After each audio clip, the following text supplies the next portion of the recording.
Give praise, esteem, and honor to the Most High Yah by way of Yahushua HaMashiach. And John 5:39. Search the scriptures, for in them you think you have eternal life, and they are they which testify of me. And you would not come to me that you might have life. I receive not honor from men, but I know you, that you have not the love of Elohim in you.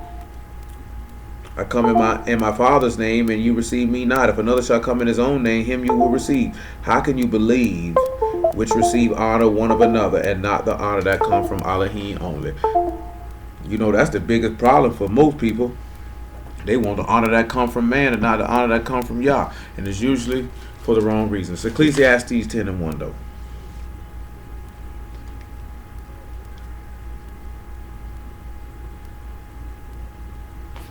It says, dead flies cause the ointment of the apothecary to send forth a stinking savor. So doth a little folly him that is in reputation for wisdom and honor. So when we look at this here, right, we got dead flies, and the word for dead is meveth, and it's death, dying, or death by violence as a penalty, state of death, things of that nature. But, you know, when we look at the ointment of apothecary, you know, that's a compound or a mixture of spices and things of that nature. I'm trying to recall what that's at. Coming to Exodus chapter 28. Hello?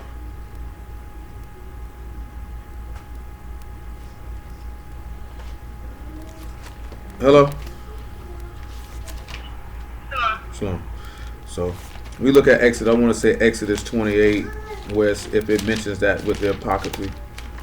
You know, that's just a form of spices, or, you know, of making fragrances, you know what I mean? So when he talking about a dead fly cause the ointment of apothecary to send forth a stinking savor. That word for savor is bash. It's to have a bad smell, or to stink, or become odious, or figurative for wickedness, or something that's an abomination, or a stinking savor. Something, you know what I'm saying? So keep that in mind when it said dead flies cause the, because, you know, it's a statement, and if you round some of us, you done heard it, you know, niggas and flies. You know what I'm saying? And, you know, flies like to gravitate towards things that smell pretty bad to, you know what I'm saying, most of the time. So let's look at Exodus chapter 28, make sure that's what I want. I need to look at it in my book, though. Oh, good grief. Oh, now keep in mind the second half of it. He said that a little bit of folly in somebody who is in a reputation for wisdom and honors along the same lines. And then for that particular thing, we're going to zero in on King Solomon for that particular matter. Maybe even Saul, but we'll see for the moment. Let me make sure I just got the right place, because I don't think that's Exodus 28 that I want for that.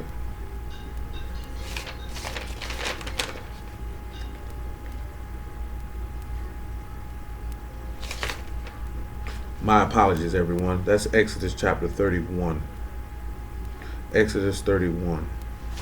Exodus 31 and 34. Come on, man. Good grief.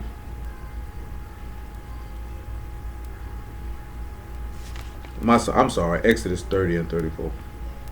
That 31 was at the bottom. I'm tripping. Exodus 30 and 34. That's how I will end that, because I can't continue to put up with that. And Yahuwah said unto Moses, take unto thee sweet spices, stacked in ancha and galbium, these sweet spices with pure frankincense. Of each shall there be light weight. And thou shalt make it a perfume, a confection after the art of apothecary, tempered together, pure in Kadesh. And thou shalt beat some of it very small, and put of it before the testimony in the tabernacle of the congregation, where I will meet with thee. And it shall be unto you most Kadosh. And as for the perfume which thou shalt make, you shall not make yourselves according to the composition thereof. It shall be unto thee Kadesh for Yahuwah. Whosoever shall make like unto that, to smell thereto, even he shall be cut off from his people. Now, he's dead serious. That's a strong thing right there when he sit back and tell you don't even make any aroma that is similar to this. But he says that you shall beat some of it very small. I just want to look at what this got here for very small. That word for very small is decoct, and it's to crush, to pulverize, to thresh, to crush, to be fine, to make dust, to stamp small, to bruise, and to beat into pieces. So when we sit back and we look at tempered together, because I'm heading in a direction, I figured it was going to do this here for me. When we look at tempered together, it's malak, it's to tear away, to dissipate, to be dispersed, to salt or to season or to be salted or to be rubbed or washed with salt. So we're going to look at something real fast. Come over here to Luke chapter 14, about verse 26. Luke 14 and 26. And we just hold in this Ecclesiastes 10 and Exodus 30. And because this is going to lead to something with the sweet smell before we come back to the stinking smell. Because there's a lot of dudes. Now, of course, they're saying that this thing is somebody who's in reputation of honor doing something stupid. Most people that we know in the word don't have a reputation for being honorable. So being stupid is kind of in their DNA, and that's what they do.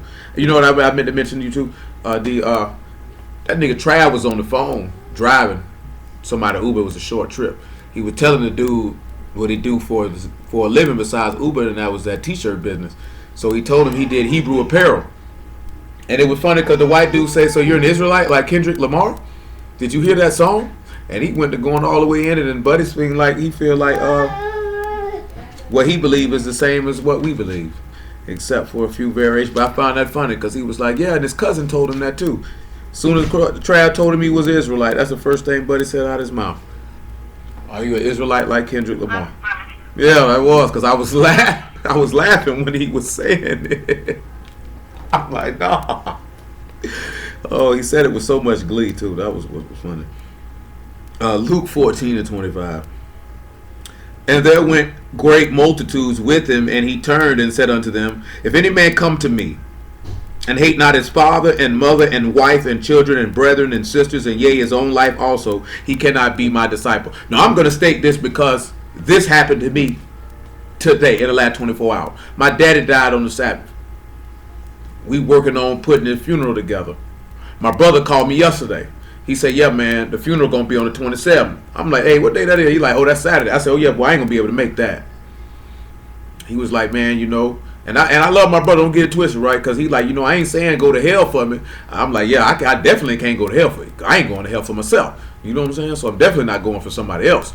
You know what I'm saying? And it's like, it's not that I don't want to be there, because I surely want to be there. I have no problem with being in attendance whatsoever. You know what I'm saying? That is my daddy, irregardless of if the situation was ideal or not.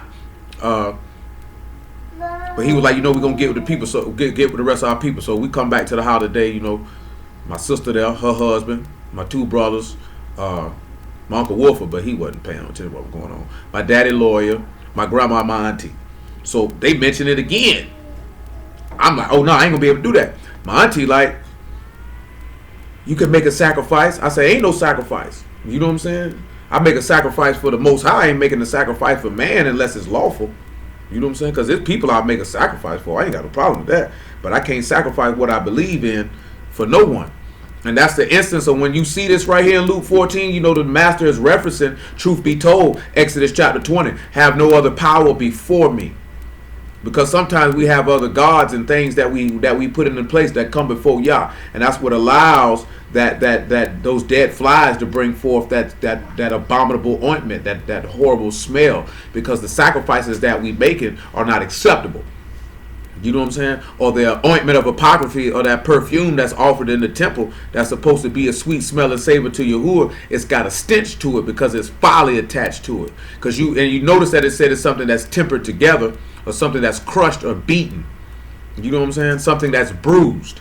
So we should already know what that is, and it's going to tie into other things, because you have to think about that. Why would this word be here for this for tempered together refer to bruising something? You know, these are just plants. Honestly, spices. How do you bruise a spice? Because it's pointing us to something else, and it shows us that how we have to be for all intents and purposes, bruised with him, which just goes back to the key point of what constantly gets referenced over and over and over and over again. And people pay attention that this is the theme of what Yahuwah wants us to do, and that's suffer with his son so we can reign with him. So we can give off that same sweet smelling savor that we're going to read that Paul wrote, that Mashiach gave off, that we can give off that same smell so he can take in that aroma and be pleased. And we'll look at another instance in the law when it comes along with that. Everybody likes things that smell good, whether it be cologne, whether it be somebody's hair, whether it be food. People don't like things that stink. And you have to look at that sin, disobedience, that stink. I've been meaning to hit it in this area too about things that are becoming of sound doctrine. You know what I'm saying? Because there's always certain things that are not necessarily lined out specifically, but we always have to judge it by this standard and this standard alone. Peter in 1 Peter chapter 1 and about verse 13 said that we should no longer be like children in our ignorance, but that we should be Kadesh as Yahuwah is Kadesh. Also Peter said in his second epistle in the 3rd chapter that we should be Kadesh in all manner of behavior. So we have to start looking at everything we do, no matter how minute you may think it is or how inconsequential you may think it is. You have to look at, is this becoming of sound doctrine to teach another person who wants to follow Yahuwah, and is this set apart behavior? That's how you have to judge things that are not necessarily spelled out. Because we don't want to do anything that brings forth a stench in this man's nostrils. That's abominable to him. That's sort of abhorrence to him. Because we know nothing abominable or defiles will enter into the city. We always have to keep that at the forefront of our mind with every single solitary thing that we do. Because the way is tight. And just like Proverbs 14 and 12 say, there's a way that seems right unto a man, but the end thereof are the ways of death. And you got to recall, just because it might seem right in your eyes don't mean you're going to live if you do it. That's just something that all us, everybody, myself, everybody, we have to be cognizant of that with everything. Because things that we think might not be an issue may very well be. That's why I've always been of the thought process of sometimes it's better to be safe than sorry. You're not necessarily saying, oh, you're going to go to hell for this or go to hell for that. But if you feel like it's not clear, it's better just not to do it than to risk it.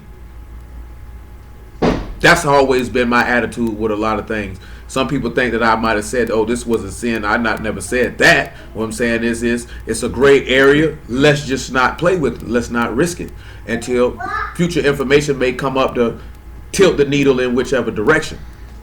Because this is our life, and we got to treat it that way.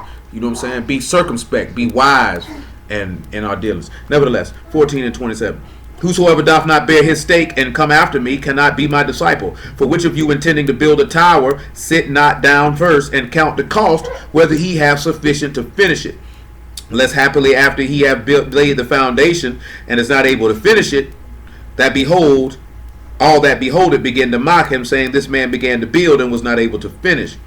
Or what king go to make war against another king, sit not down first and count whether he able with 10,000 to meet him that come with 20,000, or else while the others are yet a great way off, he send an ambassage and desire conditions of shalom. So likewise, whosoever he be of you that forsake not all that he hath, he cannot be my disciple. Salt is good, but if salt have lost his savor, wherewith shall it be seasoned? It is neither fit for the land nor yet for the dunghill, for men cast it out. He that have ears to hear, let him hear. Now you know salt was put in all the sacrifices, and the master say you are the salt of the earth.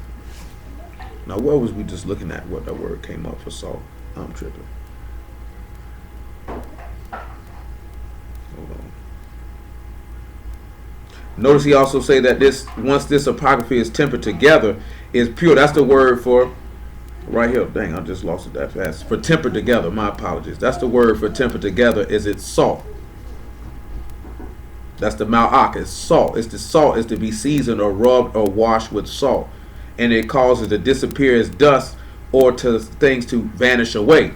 So let's look at that. 2 Corinthians chapter 5 verse 14. When you look at these spices and you anoint yourself with these spices, it says that when it's tempered together, it will cause things to vanish away, and then you will be pure and kadash. So we need to sit back and look at it. If he said you the salt of the earth, And if the salt hasn't been seasoned, it's lost its savor, then we sitting back looking at something in the law, and we going to have to make a connection and see something that if we put this salt, it's causing something to vanish away.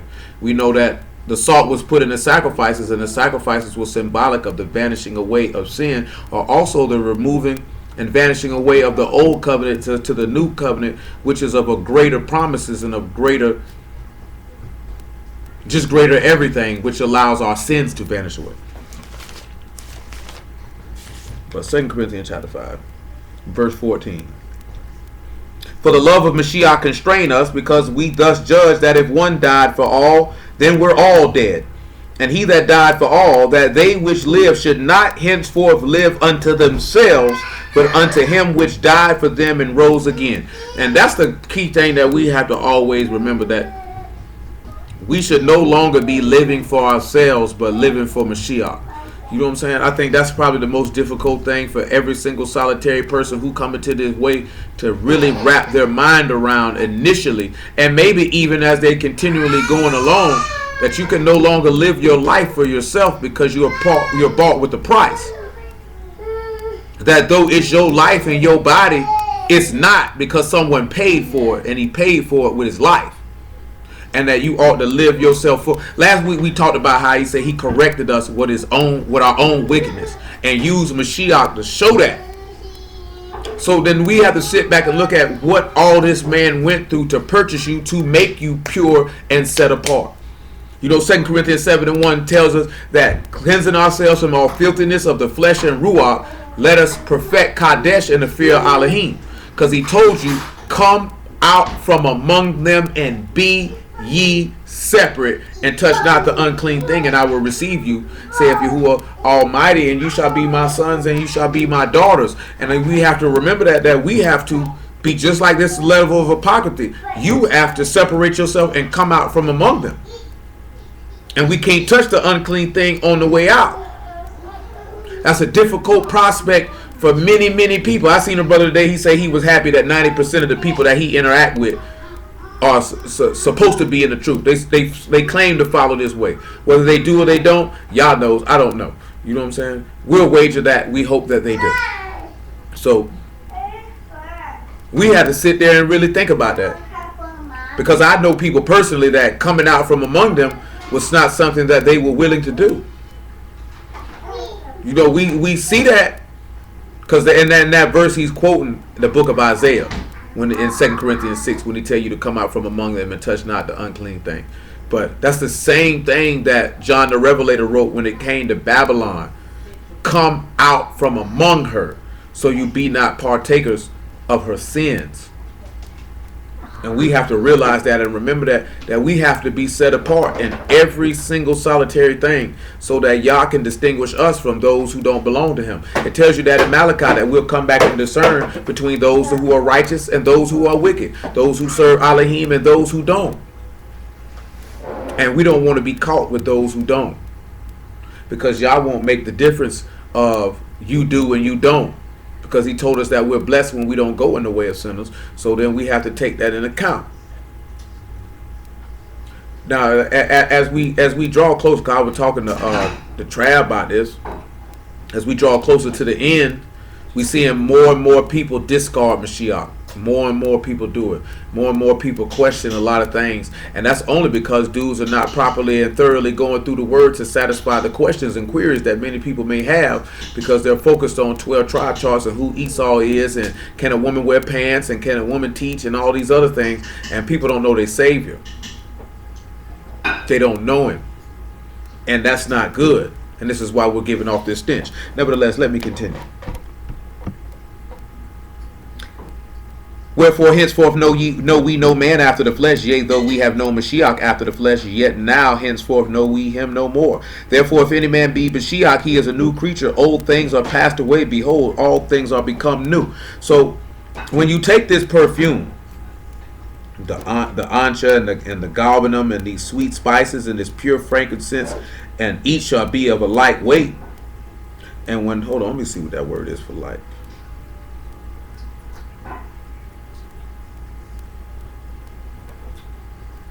And the word for light is bad, and it's alone by itself besides apart, separation being alone, or basically a separation. So when he sit back, all of these things are separated by its weight. And again, it's reiterated to the same thing, because if you in Mashiach, this is going to cause you to be sanctified by the faith that is in him and cause you to be separated.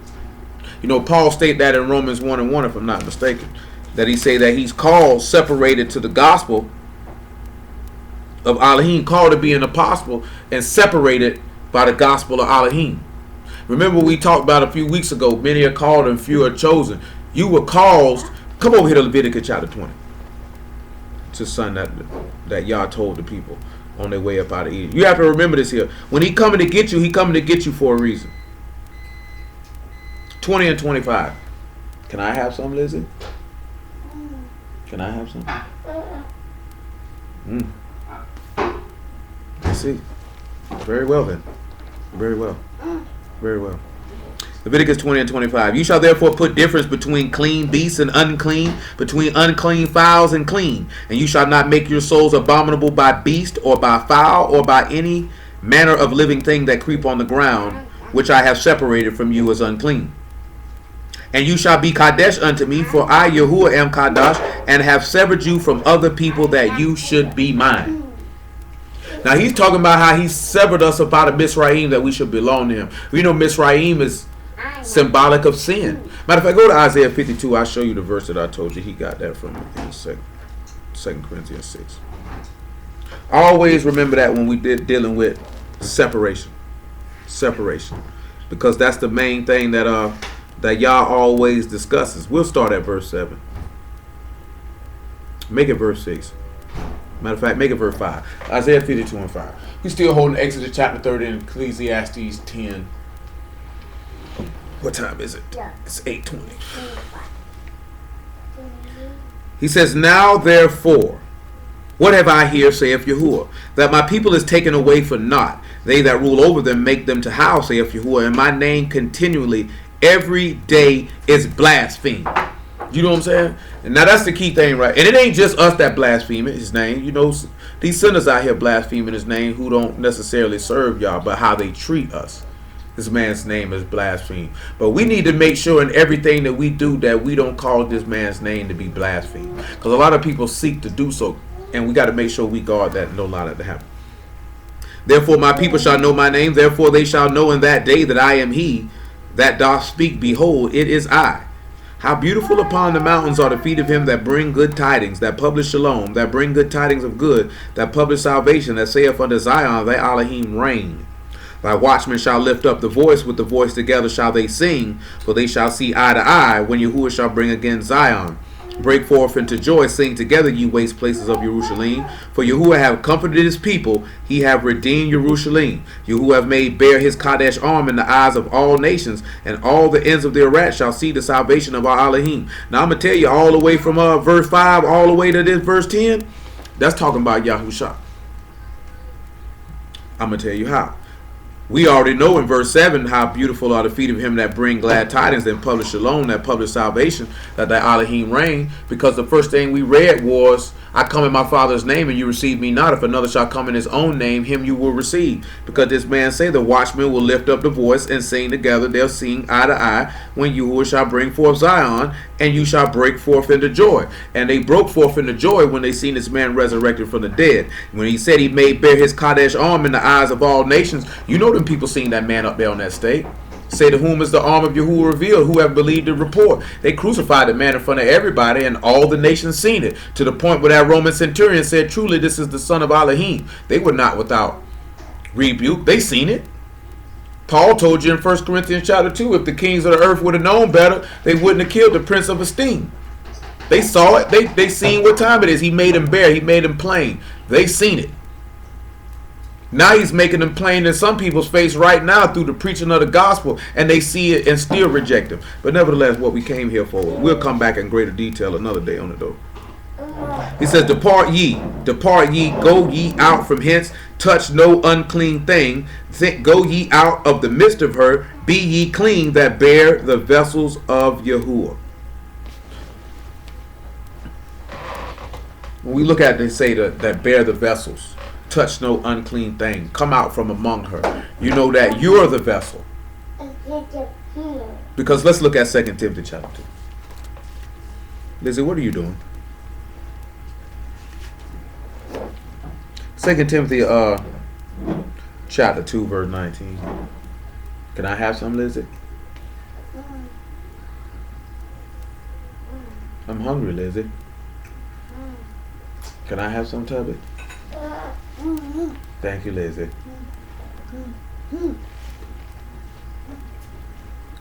Nevertheless, the foundation of Elohim stands sure, having this seal. Well, thank you, Tubby. Having this seal, Yahuwah know them that are his, and let everyone that name the name of Mashiach depart from iniquity. But in a great house there are not only vessels of gold and silver, but also vessels, of wood and of earth, some to honor and some to dishonor. If a man therefore purge himself from these, he shall be a vessel unto honor, sanctified and meet for the master's use, and prepared unto every good work. Flee also youthful lust, but follow righteousness, faith, charity, shalom, with them that call on the master out of a pure heart. So we have to sit back and we have to take that account that if we're bearing the vessels and that vessel is our body, we got to make sure we come out from among them and be clean and be separate so that he can use us. Because he says that each thing is separated unto a like weight, and that you're tempered together with salt. You're a sacrifice worth accepting. Come on back to Exodus chapter 30. I don't think we hold on there. Let me make sure, so let me check something. I gotta crank it up a notch.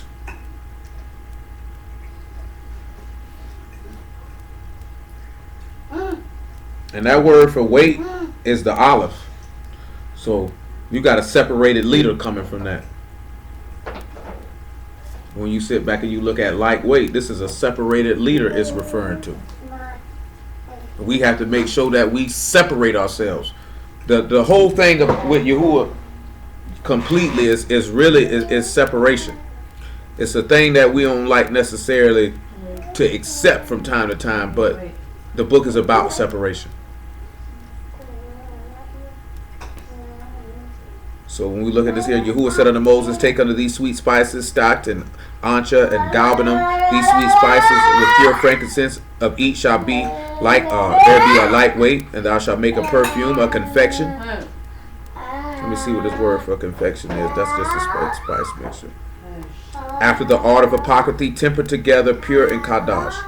Come over here to 1 John chapter 3, and we'll look at that word for dealing with pure. Because you're talking about something that's clean. And after we look at 1 John chapter 3, we'll look at John chapter 15.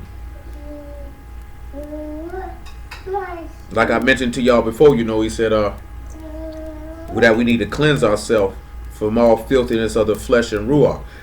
I'm just be honest with you, that's the one thing that most people don't like to do. Is they don't like to purge themselves and make themselves pure and make themselves clean. But it's only one thing that can actually make you clean. And we're going to look at that. I can't find a word that I have for bruised here. Nevertheless, 1 John chapter 3. We sold your shirt. 1 John 3 and 1.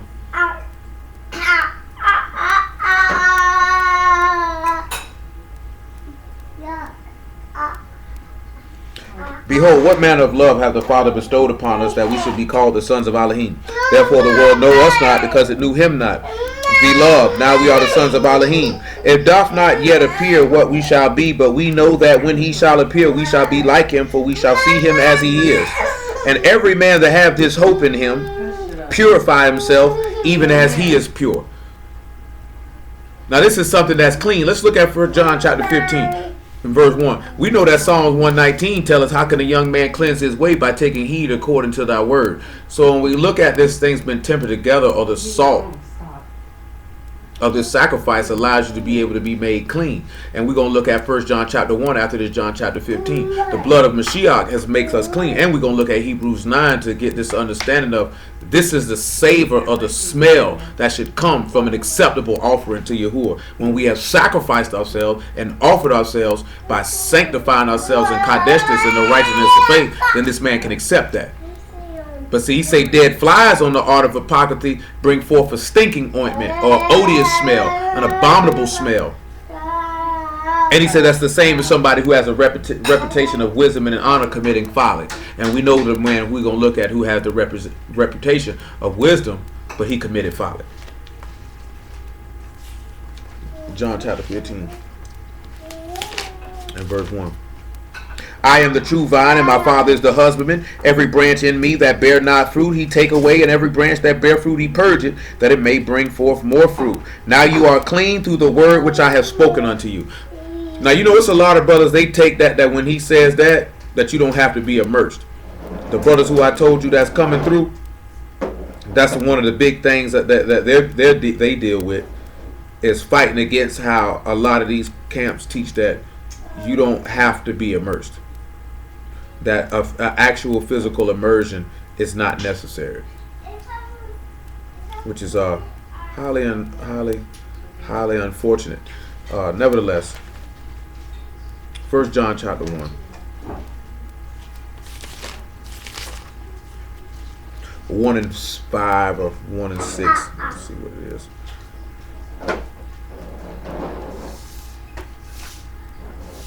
There we go.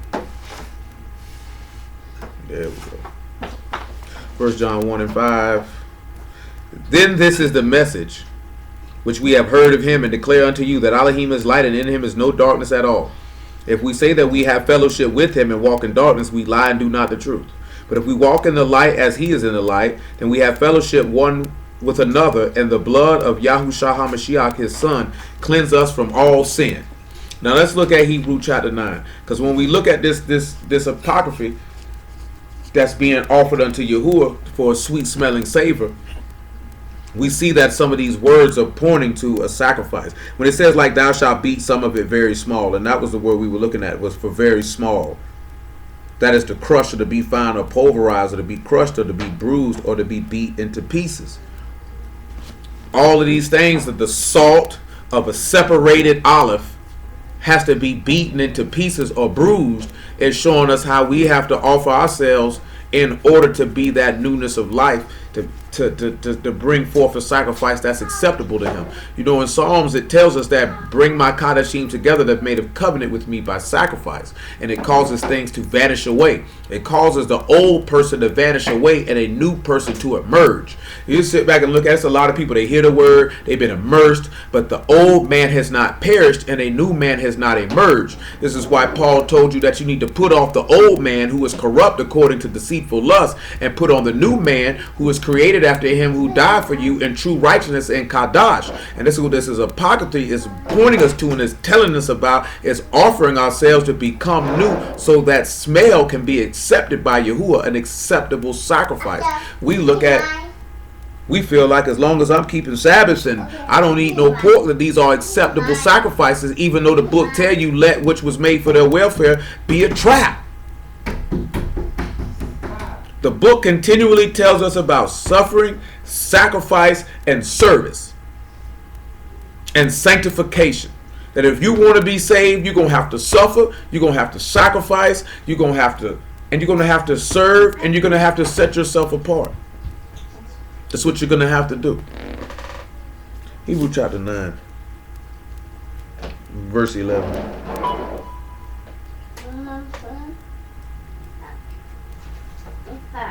But Mashiach, becoming a high priest of good things to come by a greater and more perfect tabernacle, not made with hands, that is to say, not of his building, neither by the blood of goats and calves, but by his own blood he had entered in once into the Kadesh place, having obtained eternal redemption for us.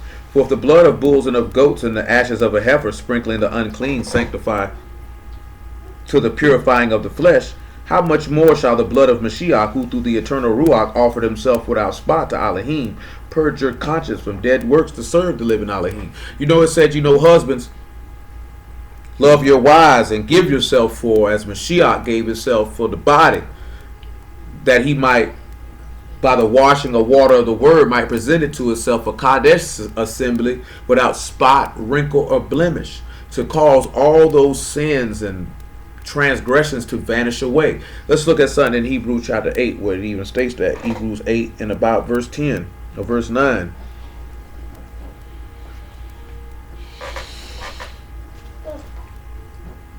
It says, not according to the covenant that I made with their fathers in the day when I took them by the hand to lead them out of the land of Mizraim, because they continued not in my covenant, and I regarded them not, saith Yahuwah. For this is the covenant that I will make with them, the house of Yasharal, after those days, saith Yahuwah. I will put my Torah into their mind and write it in their hearts, and I will be to them an Elohim, and they shall be to me a people. And they shall not teach every man his neighbor and every man his brother, saying, Know Yahuwah, for all shall know me, from the least to the greatest. For I be merciful to their unrighteousness, and their sins and their iniquities will I remember no more. And that he saith, a new covenant he hath made, the first old, now that which decayeth wax old, and is ready to vanish away. Well, let's see how that happened. Let's look at Isaiah 53.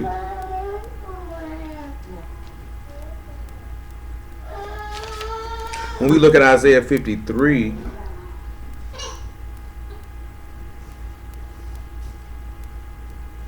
in verse 3, he is despised and rejected of men, a man of sorrows and acquainted with grief.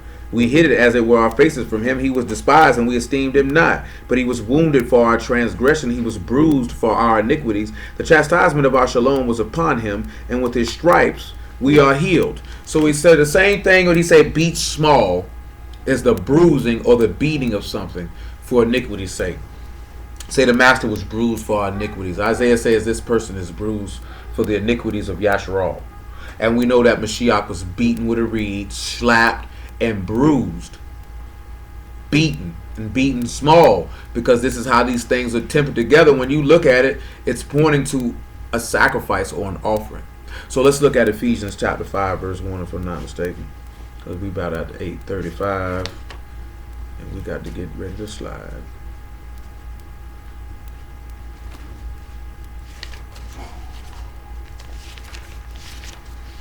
Let me get there.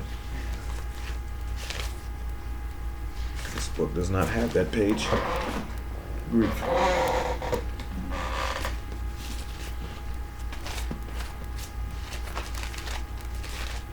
I'm gonna read that in a second. Ephesians 5 and 1. Whoa. Wrong letter. No, hello.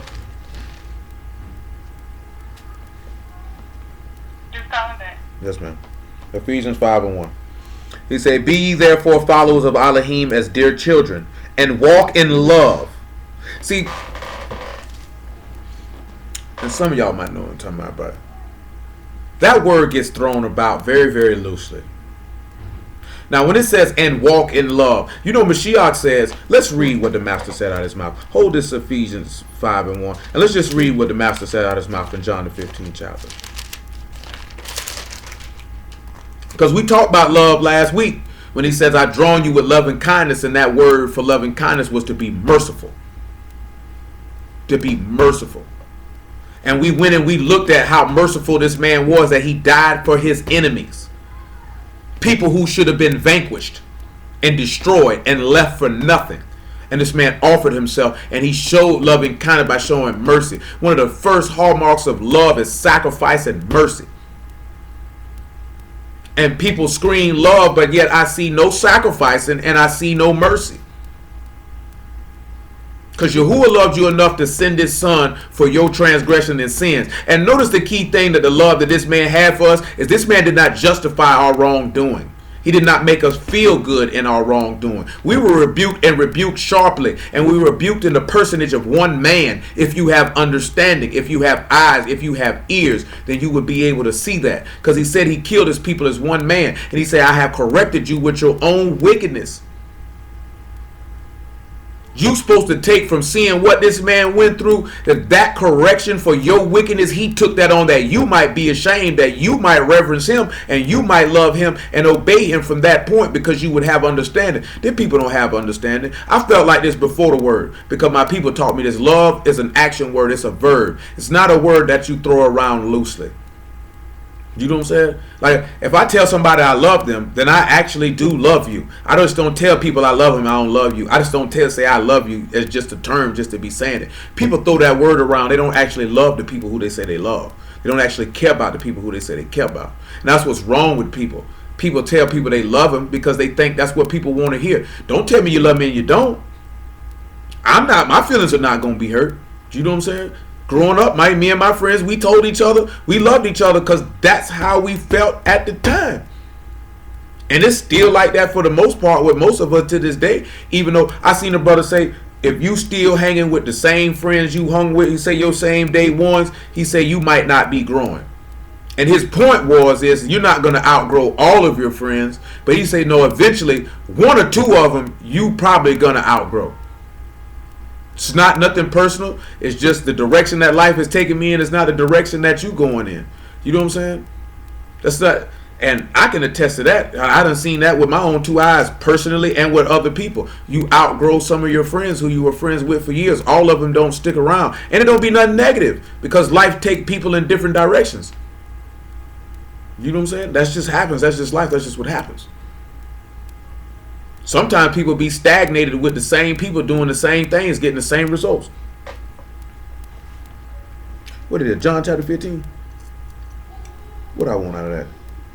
Oh yeah, 15 and 9. As the Father have loved me, so have I loved you.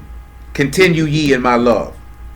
If you keep my commandments, you shall abide in my love, even as I kept my Father's commandments and abide in his love. So to walk in love is to what? Love your neighbor as you love yourself, and to love Yahuwah with all your heart, all your mind, all your strength, and all your soul. This is how you will walk in love. This is how you will be followers of Elohim as dear children, because he said, this is my beloved son in whom I'm well pleased. He followed his father as a dear child. All you got to do is read Malachi chapter 3. He said, and they shall be mine, and I shall spare them as a father spared his own son who served him.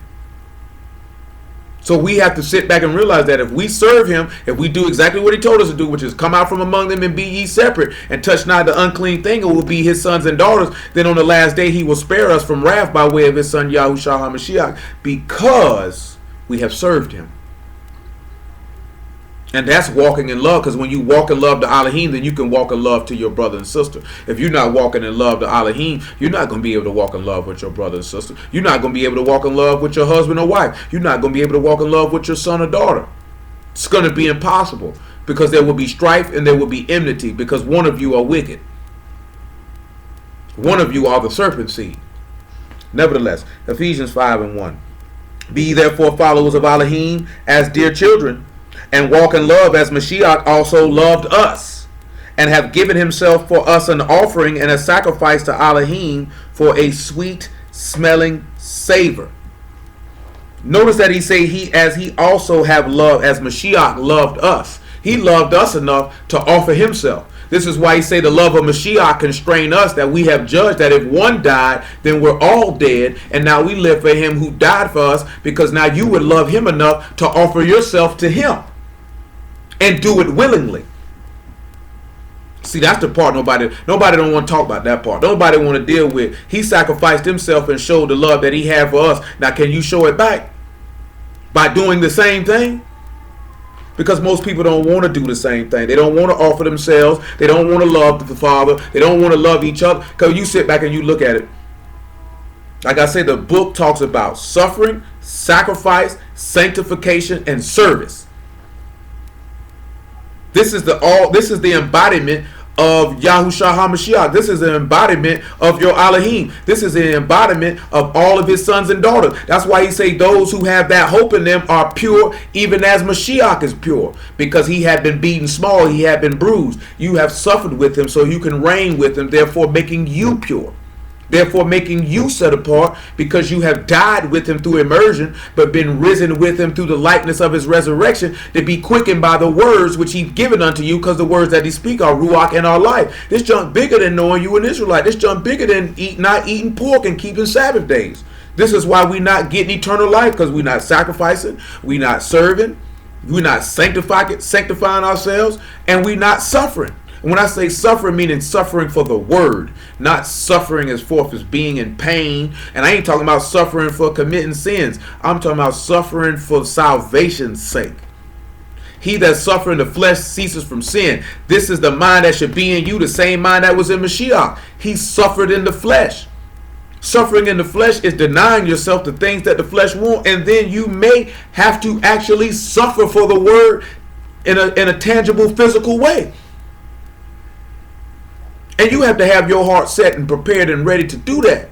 And a lot of us don't. And this is why we're not showing forth what that apothecary in the law is talking about in Exodus 30, is for bringing forth that sweet smell, that offering that is to be accepted by him, because this is what he wants. But let's go back to Ecclesiastes chapter 10 so I can finish that point off, because we can't leave that out there. So they say dead flies cause the ointment of apothecary to send forth a stinking savor, or an abominable savor. So what is a dead fly? Let's look at something in 1 Timothy chapter 5. Now it's going to reference a woman, but this is not just engendering to just a woman.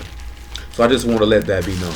This just ain't engendering to just a woman. 1 Timothy 5 and 6. So I don't want y'all to think that that's just for a woman. It says, but she that live in pleasure is dead while she live.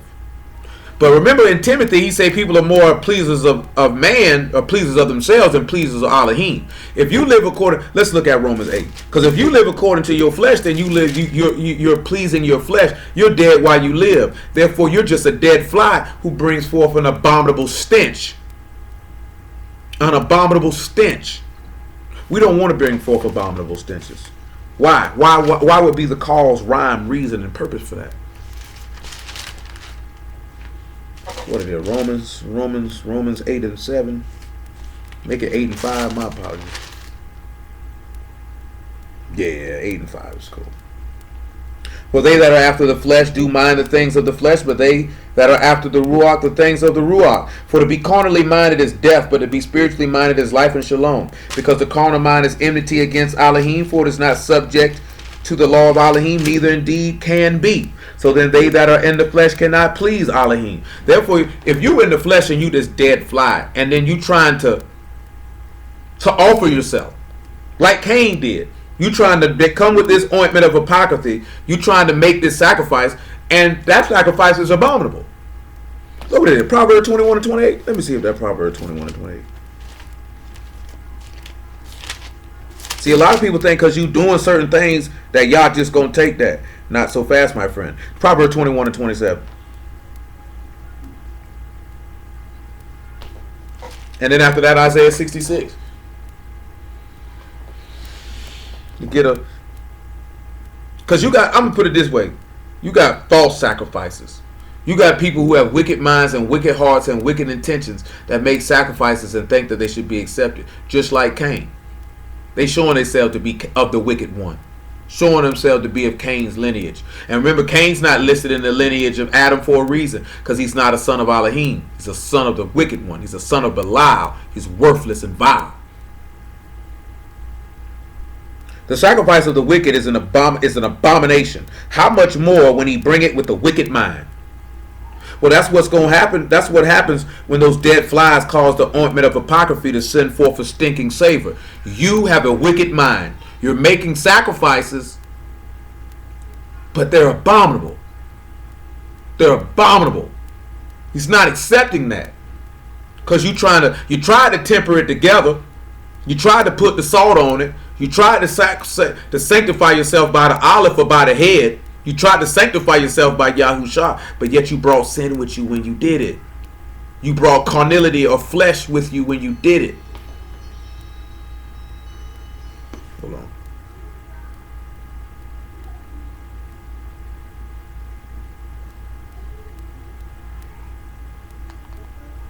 So you have to think about that.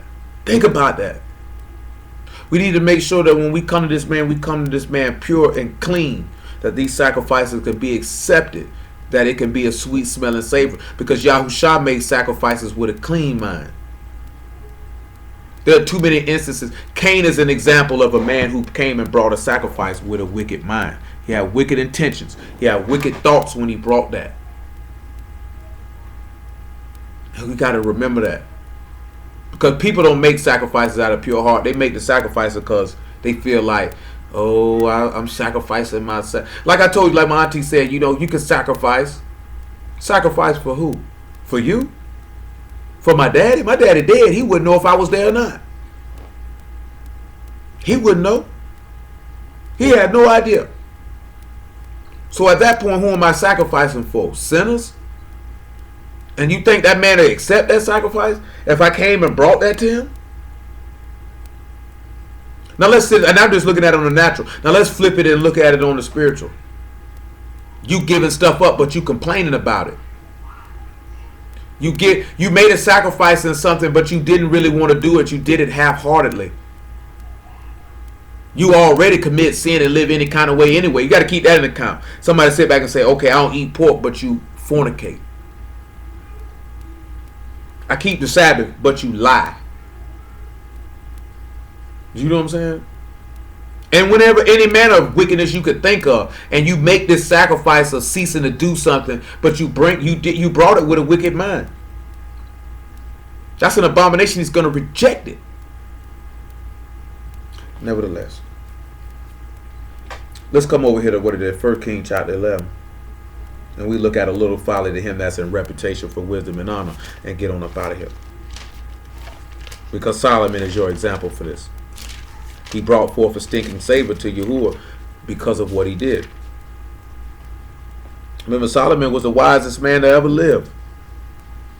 But he brought forth a stinking savor through this right here. But King Solomon loved many strange women, together with the daughter of Pharaoh, the women of the Moabites, the Ammonites, the Edomites, the Zidonians, and the Hittites, of the nations concerning which Yahuwah had said unto the children of Yasharal, you shall not go into them, neither shall they come in unto you, for they shall surely turn away your heart after their gods. And Solomon clave to these in love. And we're going to look at something something that's in my mind was something dealing with thorns, something that's in the law when he speak to this. Because it's something that we always have to remember. We always have to recall that Yah warns us about people who don't serve him and us fooling with them, especially in an intimate relationship as forth as being married, because they will turn your heart away. And it's not if, it's when. You know what I'm saying? To be honest, if it's not a question of if, it's when. It's when, because it's gonna happen. If they got Solomon, they'll get us too. Because remember, he said he claimed it because our love for people can blind us from who we supposed to have love for. That's why, and that's no shade to my auntie. That's why she could say, you know, you can't sacrifice this, that, there, and the third, because they'll take the love that you have for somebody, will cloud your judgment on, I got to serve Yahuwah. I can't do that. I won't do that. I don't care what you're asking me to do. And we're going to be looking at that on the Shabbat too. Shabbat day though. Because you're going to have to, certain thing in it. Certain thing that I feel like for the majority, you got 4 different, we talk about the parable of soul all the time. You got 4 different things. I feel like the middle 2, specifically the third one, are the biggest ones. Are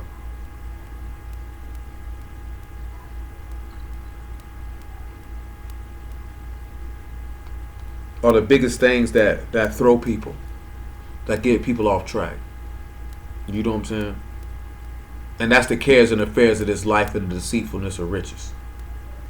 And he warns us about this in the Tanakh and in the Torah about this. There's warnings about this. This is what caused people not to grow and mature. And that's the cares and affairs of this life. We talked about that when we were talking about being a soldier. Now, of course, that was talking about a preacher, though. But even still, you could talk about it as forth as us, that if he's called you to be a soldier, you can't entangle yourself in the cares and affairs of this life, because it will choke off the word and you will not bear any fruit. You will not grow. A lot of the times when people say they're not growing, it's because they're too caught up with the cares and affairs of this life, and you have to ascertain within your own self, what is it that's distracting you? Because when we look at it in the Greek, you'll see that it's something that's distracting you. So you have to find out what it is that's distracting you and eliminate it. And see, it's easier to say that it's somebody else's fault than for you to judge, this is distracting me, I'm just going to go ahead and just eliminate this so it's no longer a distraction. Nevertheless, he had 700 wives, princesses, and 300 concubines, and his wives turned away his heart. For it came to pass when Solomon was old that his wives turned away his heart after other gods, and his heart was not perfect with Yahuwah his Elohim, as was the heart of David his father. For Solomon went after Ashtaroth, the goddess of the Zidonians, and after Milcom, the abomination of the Ammonites. And Solomon did evil in the sight of Yahuwah, and went not fully after Yahuwah as David his father. Then did Solomon build a high place for Chemosh, the abomination of Moab, in the hill that is before Jerusalem, and for Molech, the abomination of the children of Ammon. And likewise did he for all his strange wives, which burnt incense and sacrifice unto their gods. And Yahuwah was angry with Solomon, because his heart was turned from Yahuwah Elohim of Yasharal, which had appeared unto him twice. And he had commanded him concerning this thing, that he should not go after other gods, but he kept not that which Yahuwah commanded. So we see this little bit of folly brought forth a stinking savor, because we know Solomon was in great reputation for wisdom and honor. But that little bit of folly, just a little bit of folly, can bring forth a stinking savor that can bring forth this man's wrath. Just a little bit of folly. Just a little bit of foolishness. Just a little bit. That's why, hold on. First Corinthians chapter 5, verse 7. And we'll just end it with that. And just consider it on that. And y'all will. We pick it up on the Shabbat.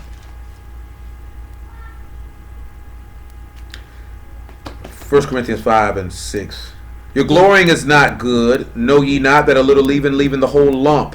Purge out therefore the old leaven, that you may be a new lump, as you are unleavened. For even Mashiach, our sacrifice, our Passover is sacrificed for us.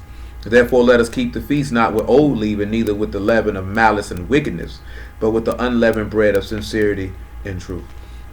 So when we look at Solomon, that little bit of leaven brought forth sin. That little bit of folly, no matter how much wisdom. Matter of fact, there you go. Ezekiel 33. This is a better example. Praise the Lamb. That almost slipped out my brain. Ezekiel 33 is a better example of how that dead flies can cause that dead flies cause the ointment of apothecary to send forth that stinking savor. Just a little bit of sin can bring forth that stinking savor, and that's how a little folly in him that's in reputation of wisdom and honor. Let's look at this right here. 33 and 10. That ain't 33 and 10. 33 and 12. Just think on this. Therefore thou son of man, say unto the children of thy people, the righteousness of the righteous shall not deliver him in the day of his transgression. As for the wickedness of the wicked, he shall not fall thereby in the day that he turn from his wickedness, neither shall the righteous be able to live for his righteousness in the day that he sinned. When I shall say to the righteous that he shall surely live, if he trust to his own righteousness and commit iniquity, all his righteousness shall not be remembered, but for his iniquities that he have committed, he shall die for it. He shall die for it. Because he can have all that reputation of wisdom and honor, because he is servant of Yahuwah, and that little bit of folly can cause it to be a stinking savor and vanish away. And this lets us know that we got to guard our hearts. We got to guard what we're doing. We got to guard who we're around, and keeping in mind that the whole Basora of Yahushua HaMashiach, the whole gospel of Yahushua, the whole gospel of Elohim, the whole thing is structured and built on 4 solid principles: service, suffering, sacrifice, and sanctification. That's what it's built on. Suffering, sacrifice, service, and sanctification. That's what the whole thing is built on. And if we can see those, that the word is built on these things, and walk in them and exhibit them, because when I say service is going to be indicative of love. Let that be known. That would go without saying if we say service, because you would only serve because you love someone to serve them, because you have a desire to serve them. The master said, I didn't come to serve, but I didn't come to be served, I came to serve. So therefore he exhibited his love through his service. Sanctification is self-explanatory. You're setting yourself apart. The suffering is to be made pure, to be set apart, because the suffering will allow you to learn that you can learn obedience by those things. And then the sacrifice, which is another example of love. Giving up what you want to do to the pleasing of Elohim, which will cause you to sacrifice for your brother, to sacrifice for your sister, to sacrifice for your wife, to sacrifice for your husband, to sacrifice for your children. And if we could sit back and we could look at those 4 things, and then we compare that with the two greatest commandments, we see that all four of those things are right there in those two greatest commandments, and the Ruach HaKodesh will not be far from us, and we will be quick in the life everlasting and be able to dwell with our Elohim for everlasting. So hallelujah for Yahushua and the word. We stop right there.